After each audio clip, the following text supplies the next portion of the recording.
Perfect countdown. Hey, what's up, everybody? Welcome back to another interview, podcast episode, YouTube video, Facebook Live, internet broadcast, live stream, radio show. Try to throw out every title out there. But if you guys are in the replay, let me know. I'm excited to chat with Gerritt. Gerritt, how long have we known each other? Ooh, it's been a minute now. Yeah, it's definitely been a minute that we've talked to each other. But yeah, it's probably been 1 to 2 years. Yeah. I forget what our first interaction was. But I'm excited on this topic in specific to talk about your experience podcasting. You've had a unique experience, being part of a podcast network. Is that what they call it? Yeah. But then your whole history with being in SWAT, undercover detective, and what you teach people. I want to cover all of our bases here. And but most importantly, I just want to know what flavored Starbucks drink you are sipping on right now. Dude, this is called the pink drink. If you haven't had it, they have a strawberry acai thing. They mix it with coconut milk and they call it the pink drink. You got to try it. I'm at looks like quarantine pink. How do you go to Starbucks right now? Do you order it or? That's a good question. So the one close to my office, I just do the drive-through because the lobby isn't open. But they have a Starbucks inside of the grocery store that's right around the corner, and they're open. So I just walked in. Like a Target. Yeah, it's like a grocery store kind of thing. So yeah. Gotcha. If you guys are on live, let me know. Give me #live. But I want to dive in, man. I want to dive in. So, podcast network. Can you give me the rundown? What that's been like in your words? I know there's a lot you probably don't want to share, you do want to share, I don't know. But what has your experience been like having a podcast as part of a podcast network? Take me from A to Z. How did that start and how has that evolved? I'll take you how it all started. But I will tell you that I don't even know how or why I'm still in there. Yeah. I will tell you that I don't know if I'm even leveraging. Now, I don't know how Podcast Network started, but I don't think they're giving them out anymore. Is that correct? What do you mean? Allowing you to create your own network of podcasts? I don't know because I'm not in that space. Okay. So I mean, maybe is that what you've heard? Well, yeah, that's what I heard. But anyway, it doesn't matter. A couple of years ago, when I was looking at starting my podcast, there was a group of us and we were all part of the same coaching program. We were all associated with Gerritt J. White. And he said, hey, I'm getting my podcast started. And if you guys want to get your podcast started, we can form our podcast group and kind of leverage each other to gain more followers, more listens, downloads, so on and so forth. And so I jumped on board. There's a few of us that did and started down that road. Unfortunately, the gentleman who had started that group, who was not inside of Warrior, by the way, he was using some not traditional means of gaining followers. Black hat is what they call it in the marketing world. Yeah, that's what they call it in the Google world when you have black hat SEO, when you do stuff to trick the algorithm. They have black hat, and there's white hat, and then there's gray hat. I like to sometimes mess with black stuff. Yeah, so this was definitely black hat. It was ClickBanks, all kinds of stuff. Now, none of us knew that this was going on the front side. Right? We're just wow, my podcast is ranking. What? I'm in the top 20? What's going on? And did you not have any suspicion? Hey, this is I didn't know the podcast email list. But were you not driving them somewhere? No, I was literally just doing a podcast. Gotcha. So this brings up a real interesting point. I'll tell you this story and then why it's so important to work with somebody like you, right? I just was I was told a podcast is a way to build an audience. And I was like, this is awesome. People will be listening to me. It'll be really cool. But I had no idea what I was doing. I picked up my phone and started with my phone. And then I transitioned over to, some of the nicer equipment and whatnot. But I was not driving anybody to my space. I just assumed I'm podcasting so people will listen. And I'm part of this group. So it's like steroids, right? And now that part was steroids. It was just illegal steroids. So it boosted. And at one point, I'll have to go through the screenshots because I took a couple screenshots. I was in the top 20 of a couple categories. And, and so I'm posting 2018. This is a great story. Okay, keep going. Yeah. So 2018, I'm it's just March, April 2018. I'm in the top 20 of some categories. And I'm I'm I'm legit, right? I've made it, all these other things, which of course is translating to zero anything. But I didn't know it at the time, right? I was just oh, they got all these people listening. Look at these downloads, right? And a few months later, as I was trying to now create an email list and drive people somewhere, realizing that, wait a minute, like there's a disconnect here. It's not happening the way it should be happening.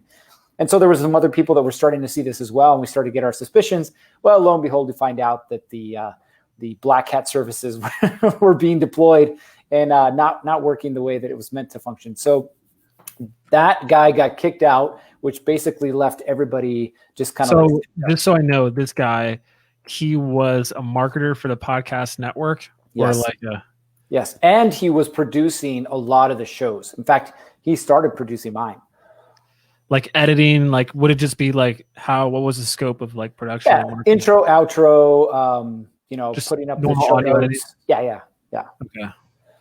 And yeah, because I remember reading an article about like someone did some detective research into how like the podcasts were going on the charts and how it was all linking back to the network. Dude, you want to throw names? Let's go names, man. Like I don't remember. I'm trying to Google it right now. I forget where the article was. Well, the guy's name is Andy Dane Carter. Oh, I didn't know that was him. Yes. So I'll tell you all about that. Again, like I'm an open book for you guys who are watching right now or listening. This is something that you need to pay attention to in the online space. There's a lot of scammers. There are a ton of scammers. So you got to align yourself. Exactly who that is. I've seen him speak on stage. Yeah. Yep. So you got to align yourself with people who are legit, like who are real people who have your best interest in mind, so on and so forth. And again, he didn't pay me for this, but I'll endorse Daxi as being one of those guys. He's helped me out with quite a few things along my journey, and he didn't charge me for anything. He's like, dude, just let me help you out, and he helped me out. So definitely align yourself with somebody who has your best interest in mind. So this is how it went down. So Andy started his own podcast in this network, right? And he was working with this marketing guy. What do you think? You want me to name drop? What? Yeah, man, I love the juice. So, well, it's the juice, but it's also the truth. So this guy's name is Wes Chapman. And Wes Chapman was producing the shows, and he was a podcast. He positioned himself as this podcast expert, so on and so forth. And he was boosting everybody's show. Well, we found out about Wes and what he was doing, and we said, Wesley Chapman? Yes. Okay, he was on Tom Billy's podcast. Okay. Yes. Oh, dude, like unrelated to podcasts, I got a lot of stuff to you and I can chat about with him. So he's in your state, by the way. I know exactly where he's at too. Oh, there's history. There's stories. Like he's scammed a lot of people out of a lot of money. I'll just leave it at that. And I'm talking hundreds of thousands of dollars. So anyway, we kind of boot him out. We're like, hey man, we're not doing this. And so Andy wanted to continue his podcast and wanted to continue working with Wes. Why? Because the numbers look good. And if you go back, I'm not friends with Andy anymore on Facebook. Nice guy, but I'm not friends with him because I don't like the way he does business. If you go back and you look, you will see some of his posts where he's ranked number 1 in the business category. He is a real estate agent broker in Southern California. So how that guy gets ahead of Grant Cardone, Gary Vee, and some of these other guys, again, like do your research, right? The numbers don't add up. But what he was smart about was he leveraged this illegal activity to get in front of people's faces. He flew to Florida and interviewed Grant Cardone's wife.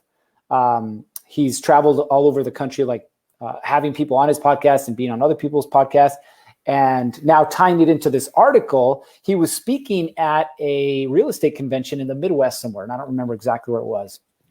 And he was speaking from stage about podcasting and real estate and, look who I am. And some people in the audience who are smarter than I am started doing their research and realized that the numbers didn't add up.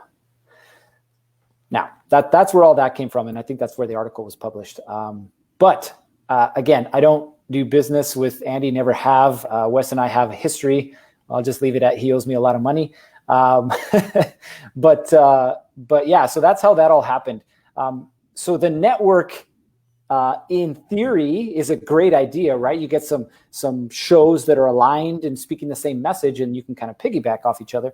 But this one was definitely not done the right way. Now, I'll wrap this whole thing with a bow and say Warrior didn't have any knowledge of this. Gerritt J. White didn't have any knowledge of this. So This is not meant to speak ill of them in any way, shape, or form. It was these other guys who decided bad apples. Yeah, the totally bad apples. Yeah, because I mean, my experience with networks are more the creative networks, like the Wonderies and the what are the other big ones, like Gimlet, who sold to Spotify, like the ones who make like shows where there's like 8 producers on one show. Like that's what I know as network, because they produce multiple shows, just like a TV network will produce multiple shows. Right. And I've seen that more for creative endeavors. I don't know too many that are like more in like the business niche. Yeah. Just because how it's structured is very individual. Right. Like people want to have freedom and individuality. Right. While the creative stuff, people are like, I don't know how to be an individual. I'm just going to leverage the network, right? Right. Yeah, this is my experience, but I'm not saying it couldn't work. Yeah. Is there any other big networks out there? I don't know, man. Like when it comes to knowledge of behind the scenes in the podcast world, I just never really paid attention. After this whole thing blew up, I kind of, went into my own space in my own world. I'm still a part of that network. I don't understand why or how. I don't even know, honestly, how to remove myself. But I've just been podcasting for 2 years, man. From what I see, it's just your album, your author name. Is it? It says Warrior Empire. Oh, well, maybe you can just change that in your RSS feed, maybe. I don't know. Yeah, we'll look at that. Okay. So, all right, on to... There's some juicy stuff that you haven't had on your show before. Let's go, man. Let's keep dropping bombs. I love this. Yeah. Did I miss anything, man? No, when it comes to podcasting, that was pretty much it, man. Okay. So I want to talk about your experience, like just in life and what that's kind of taught you with what you're providing now on your show, The Tactical Businessman. Like, can you give me a brief like rundown on like what your life was like and then how you transformed it and like what you're doing now? Great question. I was a police officer for 15 years in Arizona. Loved it. It was a great time. But I got stuck in a lot of the same traps that a lot of men do when they start out in life. And that is, hey, man, it's all about money. And you can, I call it the Ty Lopez effect, right? Big health. Yeah, I just dropped him too. Hey, he was how I made my first dollar online. Okay. Yeah, you're not the only one. And you know what's funny? My first dollar online was an affiliate sale for Ty Lopez's course. So that's awesome.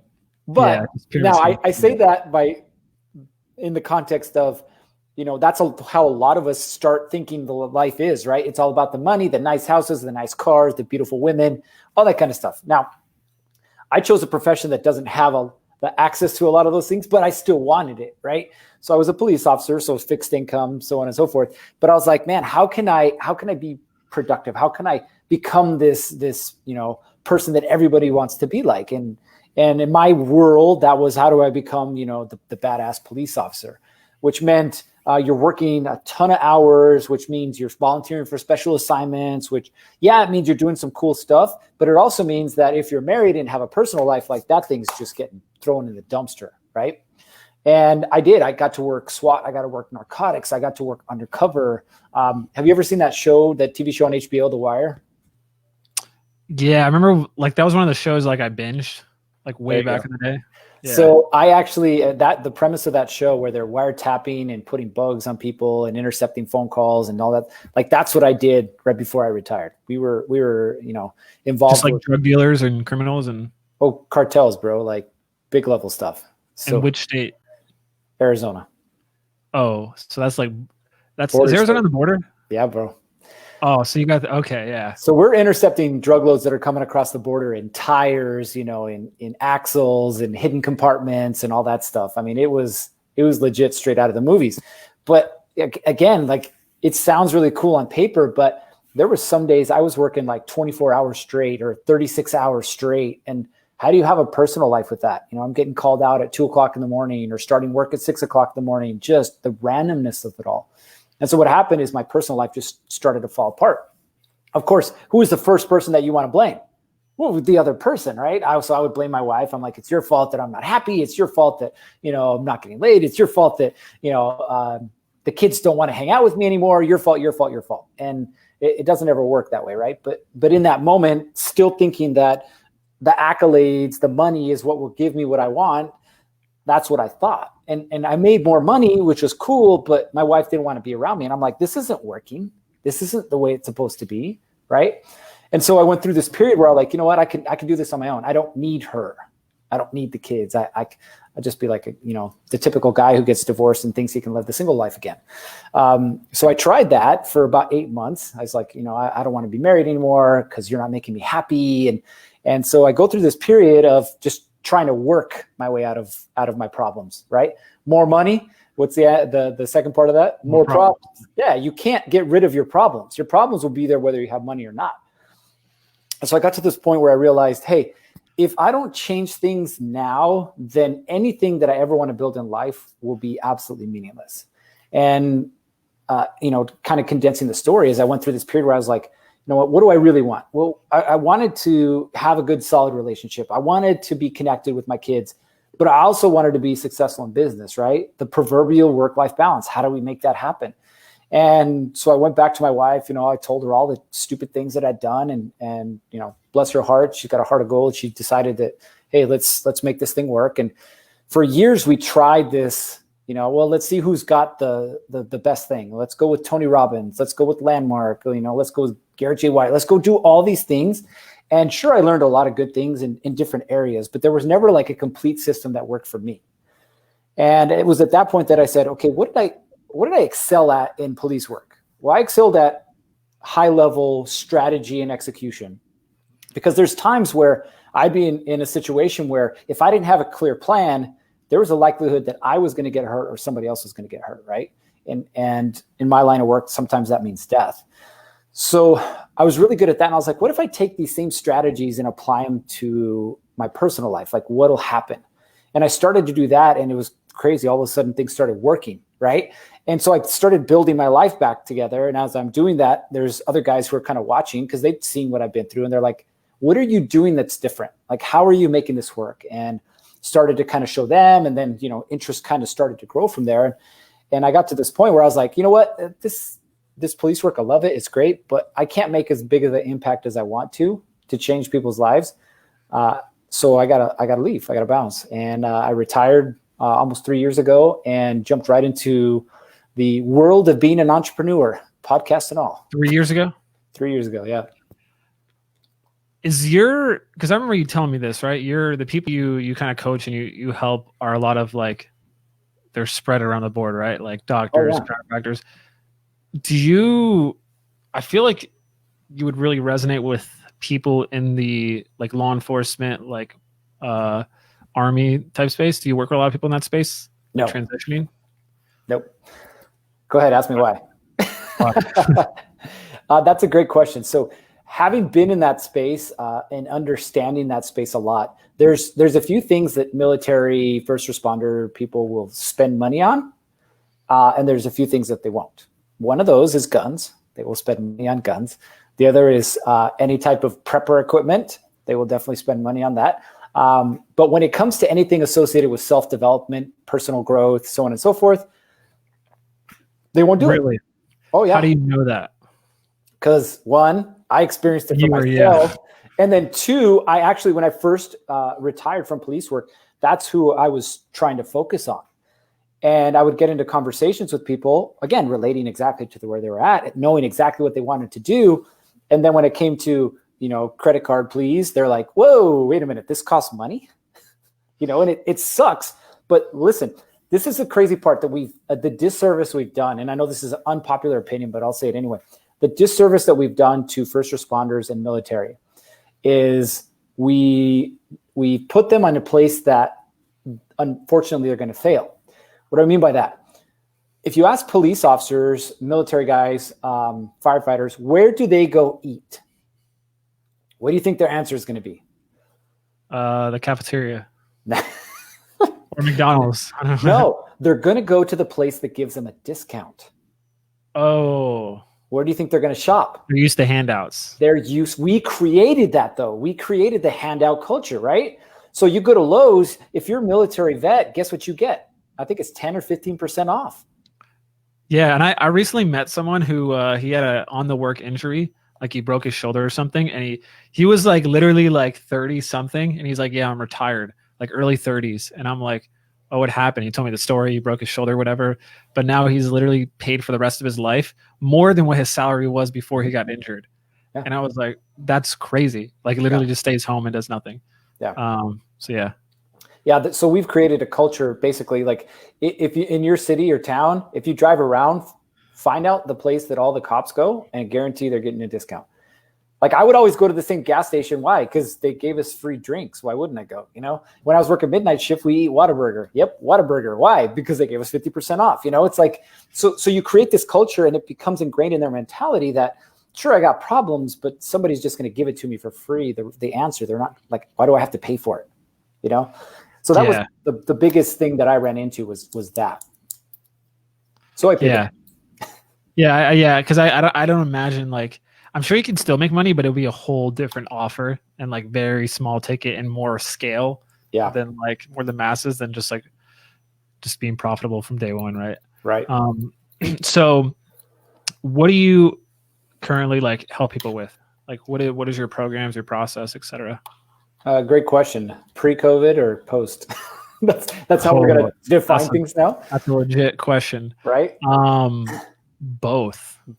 It's changed slightly just in the approach. It's the same information. It's the same things, but just a different approach, right? My main focus is it sounds a lot easier than it really is, which is helping you get clear on where you're at, helping you get clear on where you want to go, and then ultimately the path to get there. You know, so I work with some companies in New York City that they do 30 million a year. And then I work with, you know, an individual doctor that does 100,000 a year, you know, so there's a big spread, but it doesn't matter if it's an individual or a corporation. We all struggle with that exact same thing, you know, and bringing it back to podcasting. There's a lot of people who get into the podcasting world. I was one of them who just think, hey, everybody's saying podcast. That's the new thing. So let me just start a podcast. And I'm sure you have conversation with them and you're like, cool. Like, who are you talking to? You know, what do you want to do with it? And they're like, wait, what? I just want a podcast. Well, that's not going to get you anywhere. So that's really what I do. A lot of stuff, man. Yeah. YouTube channels, like anything. Yeah. Yeah, but that's it right there. Okay, I cut you off. What were you gonna say? No, that's really what I do right there is just strategy and execution. Where are you at? Where you want to go? With your podcast, what have been like the kind of the best stuff that's resulted from your podcast, do you think? That's a great question. So when I first started, I didn't have a strategy. I didn't have an idea. I didn't have a person or individual who I was talking to. So I was kind of all over the place. And looking back at the data, right, the episode that got the most downloads was one where we talked about suicide. And it was really interesting, you know, because I wouldn't expect it to be that. And it was suicide inside of police work, but, you know, suicide is suicide across the board. But even then, I didn't pivot. I didn't shift. And so I look back it took me a long time, probably about 6 months ago. So I'm a year and a half into this journey. And I'm like, this is not working. It's not happening the way that I want it to. And I started to see that I needed to look at, you know, who was I talking to? What message was I giving them? You know, is it connecting with them? And I got really hyper-focused on providing value on, you know, a much more granular level. Now there's people like, you know, Tom Bilyeu or what's his name, Joe Rogan, that can, you know, just bring people onto their show and talk about anything, you know, smoking weeds and rocket ships, like Joe Rogan. Yeah, they're the celebrity space. Yeah, they just have a lot of money where they're just using it just for name brand attention. Yep. Yeah. But the rest of us, like, you got to talk to somebody or they're not going to listen. Yeah. Like that's the big thing with those shows. A lot of people try to have shows like that, but that's a show that you have to have a name to start, you know, or they're not very specific in their show. Like no one else can do what Joe Rogan does. No one. He just has early movers advantage where so many people feel like they know him already that they're willing to give him the time to listen to stuff. Right. Oh, yeah. Or they can relate with him. So yeah, a lot of people make that mistake, or they try to name a show after themselves. You know, like I'm like, nobody knows your name. Like it's not gonna work. Like unless you're Oprah or like, you know, Joel Osteen or something, like that'll work. But yeah. What were you, because you're in Steve Larson's group, right? His offer Yep. lab. Yep. Was a lot of that learned from him? Like, because I know like that's I mean, what have you learned from him? Because a lot of stuff I've learned from him have to do with like value creation and etc. What have you picked up from like working with him? What Steve opened up my mind to was the idea of a campaign. Like, instead of thinking that, a funnel, for example, or a website is going to save you, or an offer is going to save you, it's this all-encompassing campaign, right? It's like, where is my audience at right now? Where do I want them to go? And then how do I take them there? Which, again, opened my eyes, because even I would still consider myself a newbie in the space, but even with 3 years on, I still struggle with this, because it's like, I see what they need and I know I have the solution, but it's how do I get that connection to happen, right? How do I make that happen? So yeah, that's the biggest thing that I learned from Steve. Yeah. When you start out, do you have a coach? What kind of coach? There's a business coach. There's a sales coach. I have a sales coach right now. Okay. Gotcha. Yeah. Like having some kind of coach, I feel like is necessary when you don't have a big team, because you have to do the stuff that you suck at. Yeah. And consistently. And then once you have the capital, then you can get the people to do the stuff that like isn't your zone of genius. And then the campaigns are easy, right? Yeah. Like Steve, it's easy. He has cash to throw at stuff for his campaigns. So what's up with your podcast now? Like, what are you currently working on? What are your focus, your goals? Well, again, we're talking past or post COVID-19, right? Yeah. I really, how has that affected everything? It's affected a lot, right? There's a lot fewer you're high downloads. Ticket, right? Yeah. A lot fewer downloads. The conversations have shrunk a little. But what I've noticed is, as the conversation focuses more on what people are experiencing right now, there's more connection. Yeah. You and I could sit here and going talk. to the pain. Yeah, exactly. We could talk sales strategies in podcasts and campaigns all day long. People don't care about that right now. What they care about is, hey, I got the screaming kid, in the background, or, hey, I didn't get sleep last night because the dog kept me up, or, hey, like I've gained 10 pounds since this whole stay-at-home thing started, like that's what they want to talk about. So it's really interesting that the conversation has had to shift. I've had podcast episodes pre-recorded, and they're just going to stay there until things get, back to normal. So like, what are you talking about now? I had a guest on last week, and we talked about, the whole idea of purpose in life, right? And this happens to men, women, it doesn't matter. But at some point in your life, you ask yourself, why am I here? Like, what am I supposed to be doing? And we kind of talked his story. He's a chiropractor, but he created a large integrated medical practice in Utah.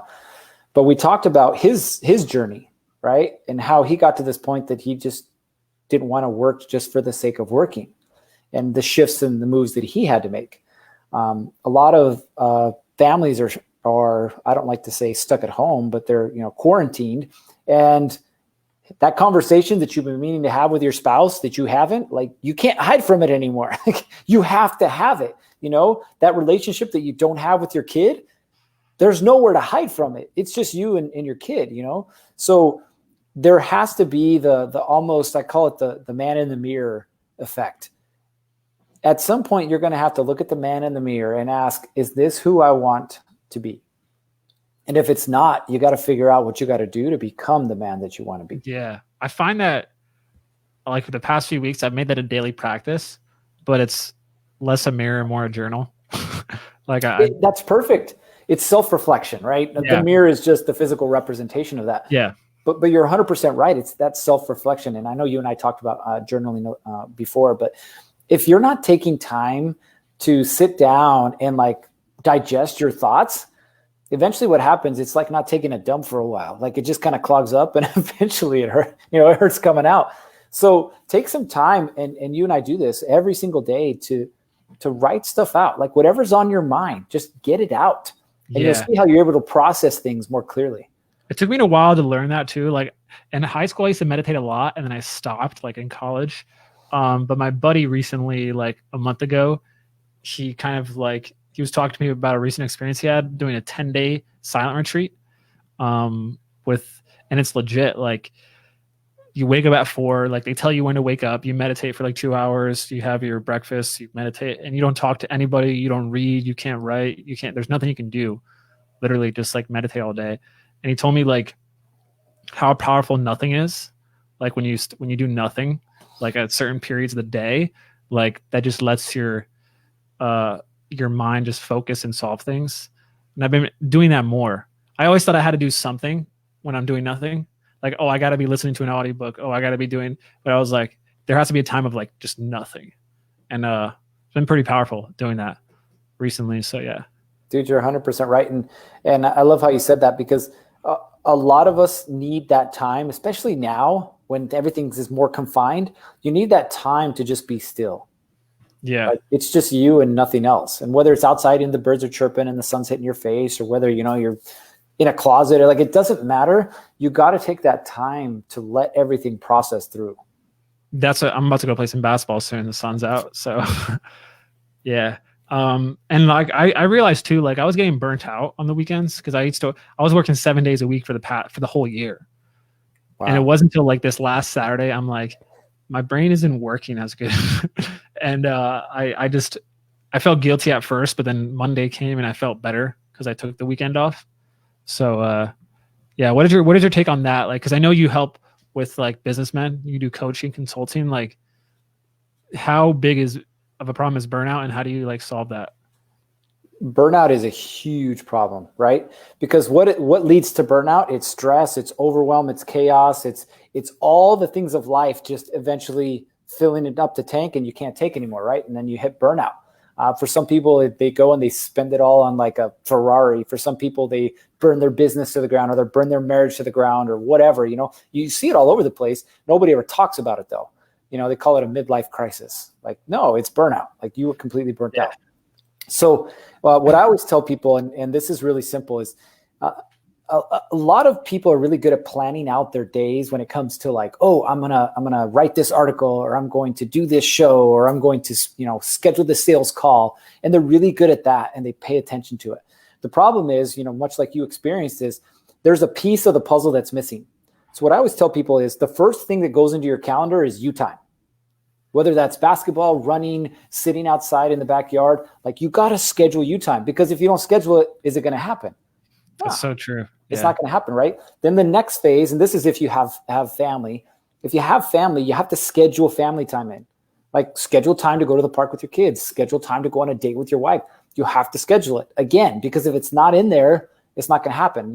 I know you're not a parent, but as a parent, it's like, oh man, I forgot that Johnny had a baseball game, or, I was going to take my daughter to go get, a new dress, but I can't because I got work. It's like other things come, there'll always be something else.